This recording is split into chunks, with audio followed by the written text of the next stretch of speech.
My name is Aram. And my name is Dylan. We can't tell you our last names, or even what city we are in. If we did, they could find us. And that would be the end of the show. We're sending this message so that more people can learn the truth.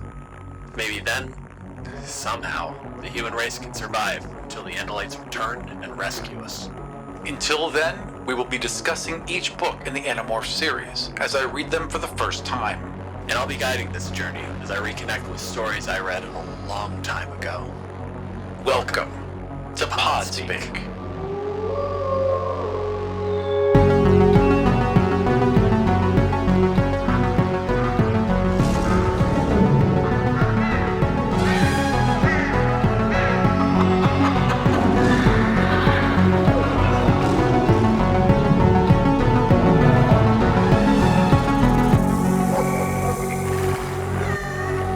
Chapter 2. The Visitor. We're operating on the assumption that no one is reading along with us. Correct. So let's go over this one. Although a lot of people are reading along with us, which is interesting. Awesome. I mean, it's also odd because you have no rate to base this off of. This is our second episode. You don't know how fast to read along, silly listeners. I think they just got super I know, invested. it's a cool series. We're not given anything specific because, I mean, honestly, one of the best choices anyone has ever made as a writer has been leaving things kind of nebulous and justifying is, well, if I give you timelines, you might be able to trace us. So this is something like... We're in a town somewhere, although there's a lot of clues in this one that lock down exactly what time they're in. Well, I mean, I've written all of them down. It is very much set in the 90s. Yeah. That's early 90s, I'd say. Yeah. I think they started being written in 94. So checks out.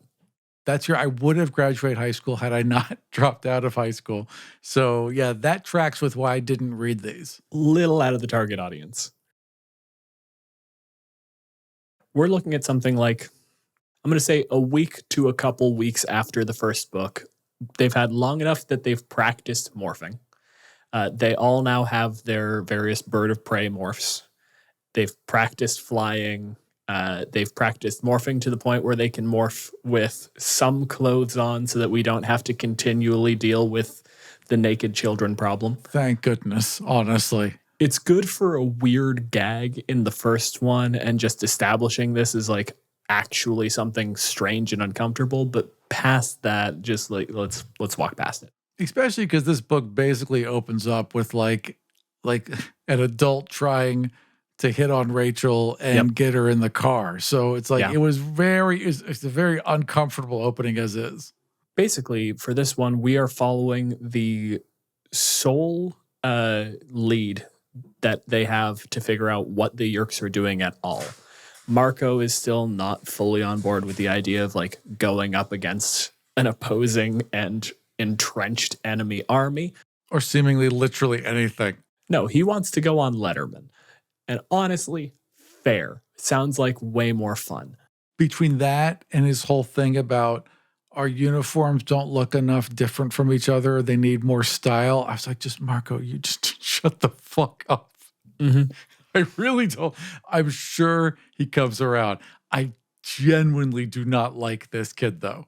I think there's an element of that comes from like, at some point, he gets more on board and it pivots into more of a voice of reason role. Marco is probably the one that is most likely to keep them alive by stopping them from jumping into a problem. Absolutely. And that role is very, very important. But until he is on board and like in that role where his naysaying is useful, yeah, he is just obnoxious, which then makes all of the weird jokes of like, no, we don't want to go Fantastic Four. That's too matchy-matchy. You want X-Men. X-Men has like a through line in the uniforms, and that's cool. He's right, but it was still obnoxious. Yeah. Even though he's right. I think it would be less obnoxious if he was like, all right, now that we're doing this, now that we're a team, we're like that'll take the edge off of it. It is not helped by the fact that I am listening to these as an audio book, and I'll have links to this in the show notes. Excellent production, by the way. They have sound effects and music. You know, they're lightly sprinkled in, but they do. It's paced out great. The guy reading it does voices. It's actually a fantastic production. The voice he has chosen for Marco is basically this. It's like, hey guys, we're all gonna die. So it's like that the whole time. So it does not help the likability of Marco at all. That's really weird because, like, so we know Rachel and Jake are white. Right. We know Rachel is basically like tall blonde white girl. Jake is also her cousin, so it's fair to assume same territory. Cassie is black, and Marco's name is Marco. That's all we've got. And for some reason, I've always kind of just assumed he was Hispanic, and I have no idea if that's something that I picked up from like later in books or if that's just been... Maybe the TV show. I didn't watch the TV show, so... The TV show is interesting. It's not good, but it's interesting. And clearly the budget to have people morph was super limited. Oh, fair enough. Yeah. But yeah, so like having that sort of weird, breathy voice, like, don't get me wrong, I'm very glad they didn't go with any sort of like, oh, we're really going to try to bring across the fact that he's Latino. Like, do not do that. No, there's none of that. There's just kind of this like, hey, dude, kind of like 80s bro kind of voice. Yeah, I'm not a fan of that.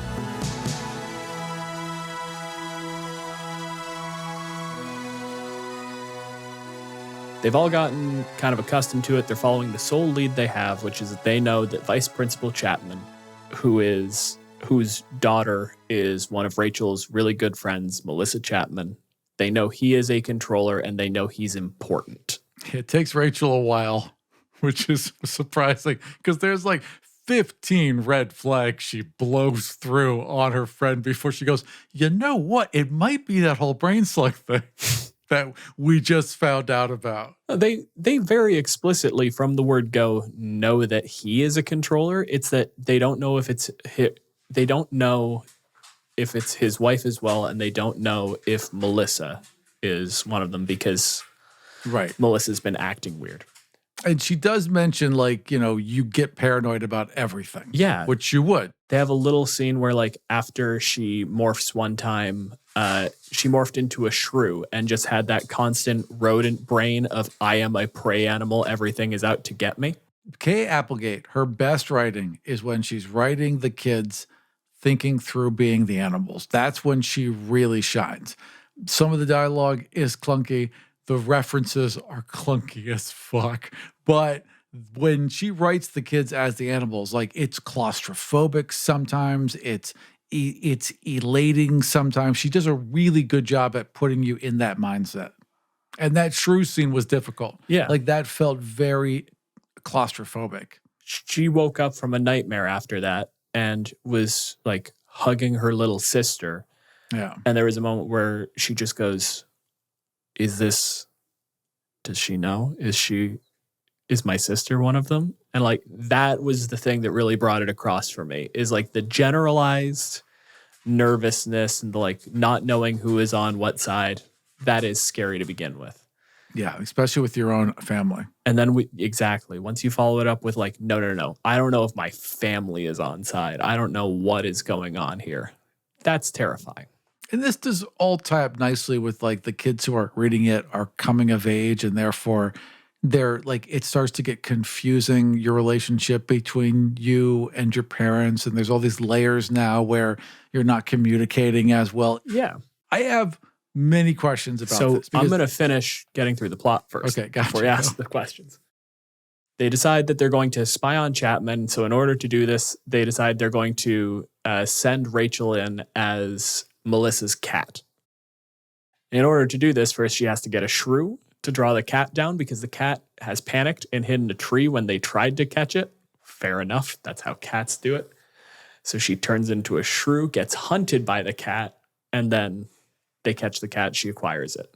Fluffer McKitty is the cat's name. Yeah. I am usually down for this kind of thing, but that is a bullshit name and a crime to all cats. But if these are like teenage kids, they were like 6 when they named the kid. Exactly. Like that is 6-year-old girl named the cat. It's still a crime. Oh, it's a terrible name, but it's a terrible name that you can't get mad at because it was a 6-year-old. It's a good plan. As I was listening to the book, they were like, you know what? They have a cat door. And it was like a bum, bum, bum kind of end of a chapter moment. I was like, well, what does that mean? Oh, right. It could turn into the cat. So they acquire the cat.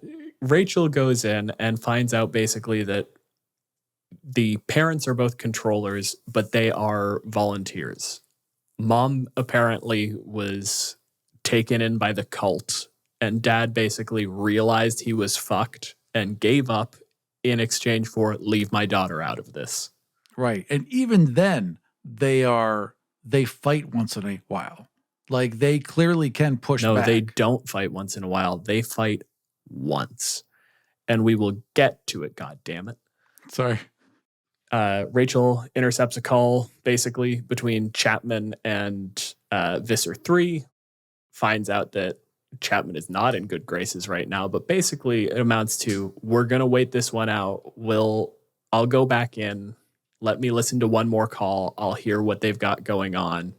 We can use that to track things down. And on her way out, she basically goes up and as the cat just cuddles with her friend Melissa because her friend Melissa is currently just fucking devastated because her parents are behaving wrong and she thinks her parents don't love her anymore because those are not her fucking parents.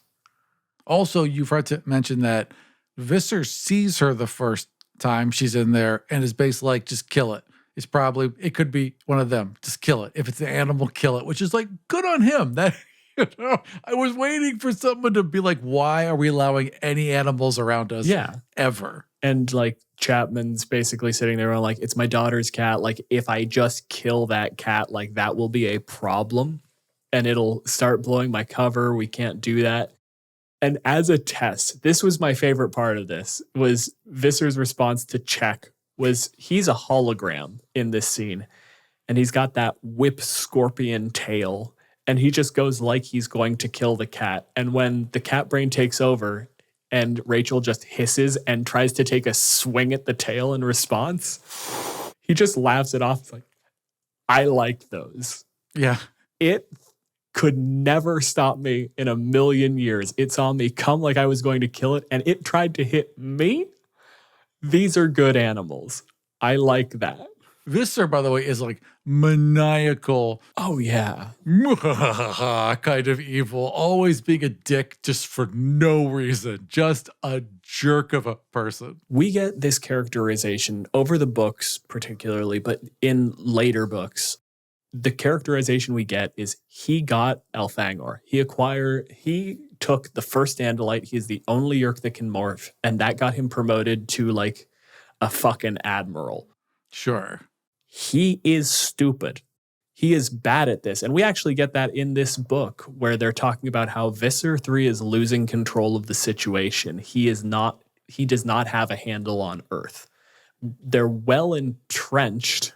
They're in positions where they can't really lose, but now that there is any form of resistance, there's this question in the Yeerks of like, man, is he going to drop the fucking ball on this? The other Yeerks are competent. That's why he's able to keep this under wraps, but any pressure is going to make the whole thing break and fall apart. I have questions. Okay. Let me just insert one right here, because the vice principal, yes, they're taking over, but the Yeerks seem to be arguing, like the Yeerk controller seemed to be arguing a lot in defense of the family and the kid, like almost more than was necessary to keep the cover. So here's my question. Are there good/rebel Yeerks? Do they exist? To within a definition of good, and I don't believe we ever deal with any rebel Yeerks. Okay. But basically what I got from that was sort of that territory of basically being a citizen in a country that is doing something horrible. Right. So Visser says, kill the cat. And you know what? We should just pop a Yeerk in the kid. And that's when the argument comes in. It's like, I can't just kill the cat. It'll give it away for the daughter. And also, we had an agreement with my body. Like, we told him we wouldn't touch the daughter. Basically, Visser is a villain. He is maniacal. He does not care, and he is actually legitimately evil. And the Yeerks are awful and bad. But there's this one who's saying, well, we made a deal, though. Right. This one's lawful evil. Yeah. Well, Visser is clearly a chaotic evil.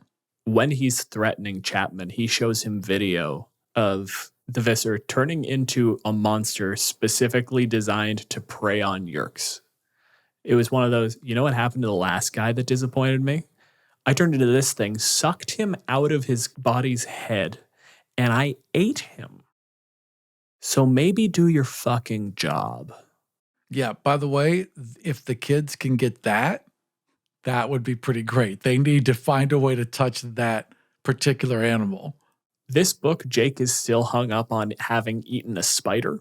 I know. It's going to take them a while to get there. They're not going to eat the sentient brain slugs. But boy, would that be an effect. Well, they could maybe not even chew them, just suck them out. Like just the ability to do that would be huge. And then spit them in a jar or whatever. Granted, we still come down to the problem of, can you acquire someone else's morph, which I cannot remember for the life of me, and I refuse to look up. I'll find out later. Two of them got the same bird. They both got a peregrine, not a peregrine, like a big. It was one of the larger birds. Most of them got big birds. No, something else. But there's definitely one. There's one bald eagle, and then there's Jake got a peregrine, a falcon. Yeah. Obviously, Tobias is still the red-tailed hawk. Bummer, by the way, lots of Tobias sadness in this one. Yep. And whenever they talk about Tobias, it genuinely made me upset. It genuinely made me feel very claustrophobic and have a little bit of body dysmorphia as I was listening to it. It's upsetting to think about. There's a whole lot of that, someone says something, everyone looks at Tobias. Tobias just has to go yeah, I'm a bird.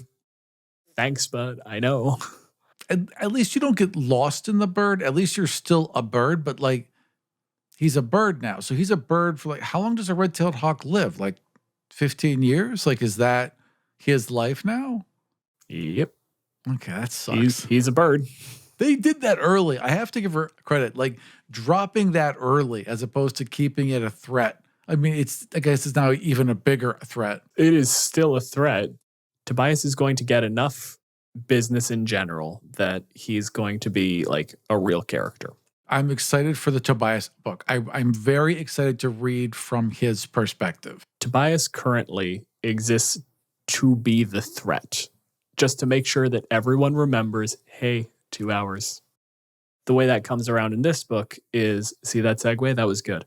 They decide to go back in, and, Tobias was monitoring Rachel the entire first time she went down through Podspeak. It's one of those situations where there was a single throwaway line that I respect more than basically any other piece of writing in this book, which was when they said there's a limit to how far Podspeak can go and what it can go through. We don't know what that is yet. We're still working on it. Yeah, it is pretty nebulous, but it feels like maybe 60 feet. It's basically shouting. Right. It can't necessarily go through walls. Sometimes it can go through some walls, but Sure. It'll probably be blocked by, was it a couple inches of lead, 1 foot of stone, 4 feet of dirt. A thin layer of lead, 1 inch of steel, a foot of stone, or a meter of wood.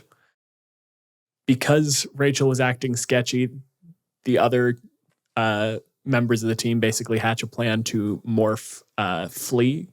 They turn Jake into a flea and throw Jake onto Rachel. They tested it first, which was smart of them because that was a risk. Yeah. Because when you first think about it, are you going to have limited capacity to think because you'll be a flea? How will this work? Because I always assumed the smaller you got, the bigger the threat. But it seemed to be the opposite. Because a flea brain is so small, Jake was able to easily take control, almost as if he was piloting a robot.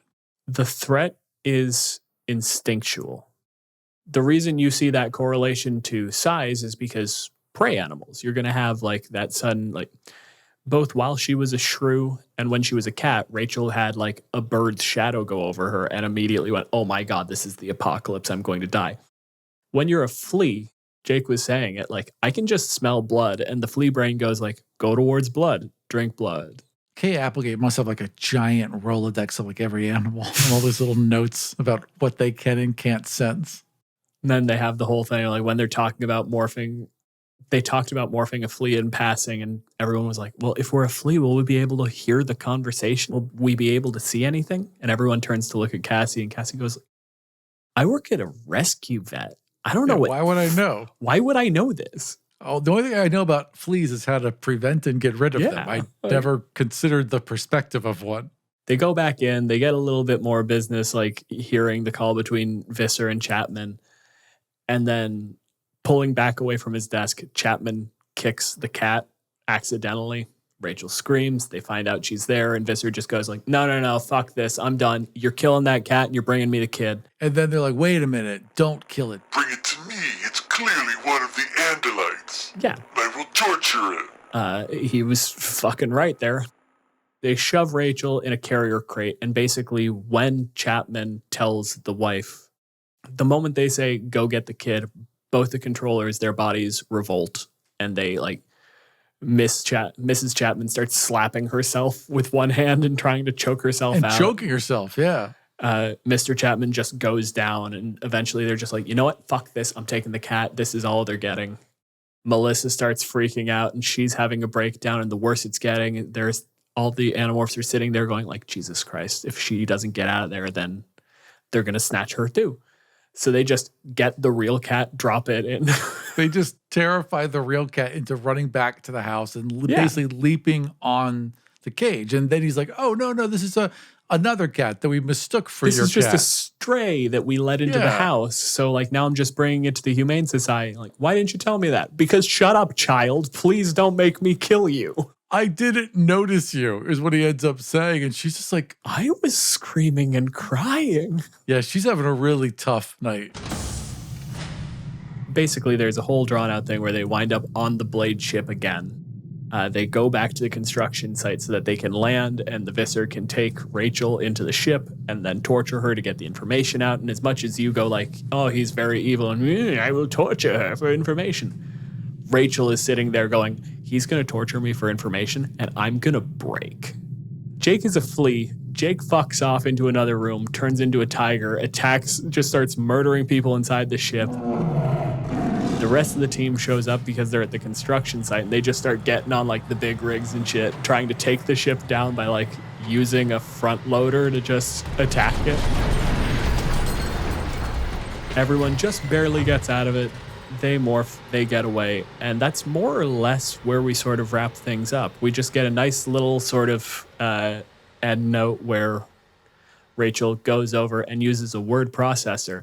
She has to specify word processor because we're at that level of technology, to type up a little note to her friend just saying, hey, your dad still loves you, I promise. Leaves that for her friend and sort of brings Melissa kind of back out of her shell a little bit, and that's her sort of happy note. But at the end of the day, they don't gain much. They don't gain that much besides basically like operational knowledge of the fact that like no one likes Visser 3. Visser 3 is mildly incompetent. The controllers definitely still have like the bodies still have some control. They're just not really capable of exerting it. And they talk about the fact that the Yeerk pool has been moved. They've already settled on the major plan, which is if we can find the Yeerk pool and we can smash whatever the Kandrona generator is, we can starve them and then they'll have to leave. The Yeerk pool hasn't moved. The entrance to the Yeerk pool, there's several entrances to that. It must be a giant complex. There's several entrances to it. The one at the school is now closed. Like it was never there. So that's where we leave off on this one. Lots of questions. Go for it. We've locked this down now in like the early 90s because like malls have a sway with teens still. They don't have cell phones. It was written at that time and it was written for a modern audience. Yeah. The author seems to have like a personal hit list of like people, like kinds of people she doesn't like, because the scenes at the beginning of the books are clearly set up to punish people that she thinks are jerks. And I'm here for that. That's exactly what I would do. I love that Rachel's mom is a lawyer and her dad is a weatherman. They do a very nice job of like putting all the kids on similar footing, right? Like Cassie gets a happy home life, but it's like, no, her parents work like a dream job, but that dream job takes them away, and they get Cassie involved in it frequently. They have a happy life together, but they're just, not around. Marco has, his whole situation with his mom who died, and his dad being on his own. Jake is standard up and down, middle-class white boy. Rachel has a family that should be, little higher income, but now it's a single parent household, and her mom is like constantly busy, and like I have a meeting in the morning I have to get to, so I'm just ordering you Chinese food because I have to keep working. As much as they don't really get into dealing with any sort of issues around class or poverty with any of the kids, they still make an effort to have them be from different familial settings. Right. But no one is like, really in poverty. They're all in generally stable households. We'll get to Tobias. But right now, we're not being sad about Tobias being poor. We're being sad about Tobias being a bird. Which is, for us, again, probably worse. Terrifying. Yeah, it's really uncomfortable to think about. Also, the shrew felt like a giant panic attack the entire time. That was also upsetting to think about. I don't like the idea. I don't think I would enjoy this power. I don't think I would like constantly wrestling with another consciousness to stay in control of the temporary body I was in. It just feels like a big fight the whole time. Honestly, fucking nightmarish. The transformation is the existence as the creature, the constant looming threat of then being trapped inside that body. It's all very upsetting. And the fact that, like, the only things you can become that are safe are predators. The Andalites have this power, but it's not their weapon, right? They're in fucking spaceships. They have knives on their tails. Like, they have a gun. They're not turning into ducks to fight the Yeerks. No, it's just something else they can do if they have to. But you can also imagine a setting where, like, if that is your weapon, you run the risk of turning into an absolute monster. Like you said, yeah, you could do subterfuge, but now you have to tolerate a brain that is afraid. Yeah. Or I could turn into a tiger. And I could just immerse myself in these brains where I am powerful, where the only time I have to worry about controlling it is when it wants to kill and eat something. And even then, that's why I'm here. It would seem to the Andalites, at least early on, this power would have been much better as a reconnaissance spy kind of thing. But sure, eventually until they caught on and then are just like murder every animal that gets near. No matter what it is. I'm honestly surprised Jake got away with being a dog near them because they would have to be like, no, fuck that. Get that the fuck out of here. They get away with that one because at that time, they didn't think there were Andalite warriors. They thought they got the only Andalite, and they thought there were kids that saw something, so they were going to kill the kids just to cover up the story. Right. They had no idea powers had been passed along. And that's the thing, right? Like, this move of passing on the morphing abilities to children, human children on Earth with no instruction, is stupid. There is absolutely no reason why the Yeerks would have been worried about that with humans. When they thought they were chasing humans, they were like, well, fuck, we'll have to find the kids so that they don't say anything about, the spaceship crashing and then the horseman turning into a big scary beast and consuming the other horseman. That would be fucking annoying. And also now they have 5 more people who can transform because humans are easy to take over. So they would have 5 spies that are perfectly built for this planet, which would massively advance their plans. It was an incredibly risky thing for that prince to do. It was reckless, I would say. But that's the thing with a Hail Mary, right? It's like, if there is no resistance, by the time backup gets here, the Yeerks win. If I give them this, maybe they don't win. At the end of the day, the thing that we watch these kids trying to do is undercut. We are going to destroy their food source.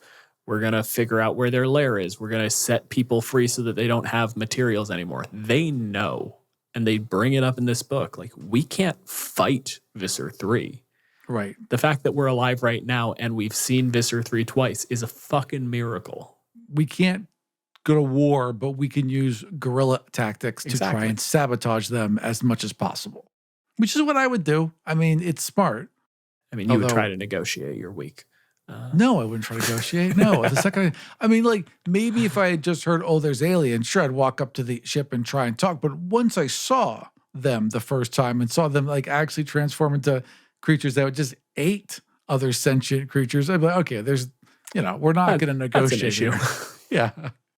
I'm sure when you read these books, you must have thought about a lot about what you would do if you got the powers, right? Yeah. So like if the alien had landed in Canada and passed the cube around, what would young Dylan have done? Oh, no, but that's the thing is you immediately start thinking about all of the cool shit you would do because everyone wants to turn into a bird. Yeah. Everyone immediately jumps to what is your battle morph going to be? Like, are you going to get the tiger? Are you going to go for a lion? Young Dylan would have died. Young Aram probably as well. Yeah. Yeah. They even talk about like when you're a bird, like if something happens, and like you just fall and die. Like it's not like falling over or passing out you're just going to die. Which is, again, fantastic ways to convey information. Right at the beginning of the book, when they're practicing flight, you're talking about when Rachel was talking about how, like, when she's in the process of diving, they're doing almost single feather manipulations to make sure that everything stays steady and she stays on track. Because if she rolls, there's enough, like, air pressure, there's enough torque going on there that she could, in midair, break a wing. And if you break a wing in midair, then you start to fall. And then she stops and just turns to Tobias and goes, holy fuck. When I was an elephant, if I was in a bad space, I could just go back to being Rachel. But like if I'm a bird and I break my wing and I start to fall and I turn into me, the situation has not improved. Not at all. It's gotten much worse. The morphs know things that the people don't. They carry information. Which is fantastic. I also like that Rachel's good at morphing, but Cassie's the best. And Cassie's getting really good at like these mid-morphs. And it makes me wonder if at some point Cassie would like be able to be like a werewolf, basically, and like have both parts kind of at the same time. That would be cool. But again, we keep coming back to this. If you're a werewolf and I'm a Yeerk, I look at that and go, holy shit, that looks like the midpoint between a wolf and a human being. Yeah. Late in the book, the way that Rachel gets out of the cat carrier, which is, again, fantastic things about the series, being in a cat carrier was the major threat to Rachel's life. Yes. She half unmorphed and managed to give herself shitty little half cat fingers and just worked the latch. Yeah. Which is a good trick. Well done. It's very clever, but like I think that's the extent of the business we're going to give to that kind of shit in these books. Yeah, it's hard. It's hard to hold the form, but it is crazy because we have established that the Andalites could probably, but never have taken the form of humans. They just choose not to do that, even though that would be hugely effective. They've chosen not to, and so have the kids, or at least they haven't even thought about it yet. Well, the Andalites are an intergalactic species, and I don't know if they're intergalactic, but they're a spacefaring species. Yeah. The number of planets they know about, the number of species they know about, I don't think it's that they haven't thought about turning into people. They technically know Earth is there. Right. It's like, if you're planning a road trip between two cities, like you technically know that there's a town that is off the highway that has a gas station in it. And if I really needed to, I could go there and get gas. But I am not going to acknowledge that town exists unless I desperately need to be there for some reason. They don't turn into any sentient species. Like they don't turn into Hork-Bajir. They don't turn into other sentient things, but assumedly they could. They can, and it will come up later, but we're not going to deal with that for several books. Okay, fair enough. All right, good. Interesting. I really wanted there to be good Yeerks. The problem is they spend so much time, like, there are other species, right? Like, right. Taxons, I mean, we've covered this one already, but, like, they are controlled because there is nothing better for them than being controlled in their own mind. Those the worm guys? Yeah, which is honestly fucking horrifying and is a terrible message to send. But also they are a single like species example. The Hork-Bajir, on the other hand, were dominated. They were fully fucking taken over. We get a lot of stuff from their perspective. We get the weird cyborg dogs. We get, space god and galactic Satan. I'm eager to get to all of that. What is the next book, by the way? The next book is Tobias. Oh, good. The next book is, I believe, The Encounter. I was just looking at it a second ago. Okay, Applegate, The Encounter. Yeah. And the cover is probably going to be a Tobias. red-tailed hawk. Yep, there he is. Oh, that's a disturbing mid-morph cover. Yeah. The art is varied and all upsetting. The early books are a lot more contained because they don't know anything. And I'm not going to talk about anything outside of what is absurd because Fair. It doesn't spoil anything. And this book builds in such a way that I feel like there is some value to just me not saying shit.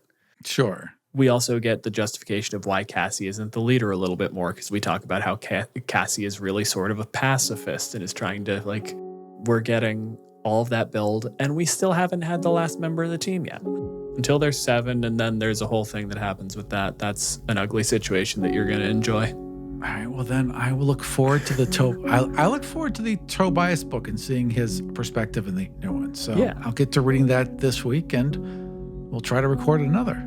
I'm excited about this first season because, quite frankly, I think we're going to end right about where we are hitting status quo. Thank you for joining us for Podspeak. Animorphs was written by K.A. Applegate. Our show is edited by Aram, and our theme music is composed by Kai Engel. For more information about us, ways to support the show, and to hear all of the podcasts we produce, head over to deadghostpro.com. And remember, The controllers are everywhere.